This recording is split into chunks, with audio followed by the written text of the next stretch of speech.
இப்போ முதலீடு நம்ம பேசும்பொழுது நமக்கு வந்து வங்கிகள் மூலமாக நம்ம முதலீடு பண்ணுறது, ஒரு எஃப்டி போடுறது, போஸ்ட் ஆஃபீஸில் முதலீடு பண்ணுறது, அப்புறம் மியூச்சுவல் ஃபண்டு, ஸ்டாக்ஸ், நிறைய விஷயங்கள் இன்னைக்கு அவைலபிளாக இருக்கும் பொழுது இதிலிருந்து எப்படி வந்து சிட் ஃபண்டு வேறுபடுது? அதுதான் அதில் பார்த்தீங்கன்னா நீங்கள் ஒன்லி டெபாசிட் மட்டும் தான் பண்ண முடியும். ரெக்கரிங் டெபாசிட்னு வச்சிங்க, மாதம் செலுத்தலாம்.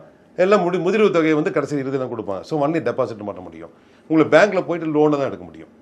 வேணும்னா உங்களுக்கு டாக்குமெண்ட் ஆவணங்கள்லாம் கொடுத்துட்டு ப்ராப்பராக நாம்ஸ்லாம் கொடுத்து உங்களோட பேலன்ஸ் ஷீட்லாம் கொடுத்து நமக்கு எடுக்கலாம். இதுக்கெல்லாம் வந்து நிறைய காலம் நிறைய தேவைப்படுது. உங்களுக்கு வந்து இன்றைக்கி நாம்ஸ்லாம் ரொம்ப அதிகப்படுத்திட்டாங்க. ஸோ இதெல்லாம் வந்து நமக்கு என்றைக்கு ஒரு லோனை போட்டால் எடுக்க முடியும்னு சொல்ல முடியாது. ஆனால் சீட்டில் அப்படி கிடையாது. குறிப்பிட்ட தேதியில் நீங்கள் வந்தீங்கன்னா சீட்டு தொகையை எடுத்துகிட்டு போகலாம். அந்த ஒரு நம்பிக்கை. நீங்கள் 10 லட்சம் சீட்டு என்கிட்ட சேர்ந்தீங்கன்னாக்க உங்களுக்கு என்றைக்குமே வந்து 10 லட்சம் இங்கே எடுத்துகிட்டு போகலான்ற ஒரு நம்பிக்கை இருக்குது.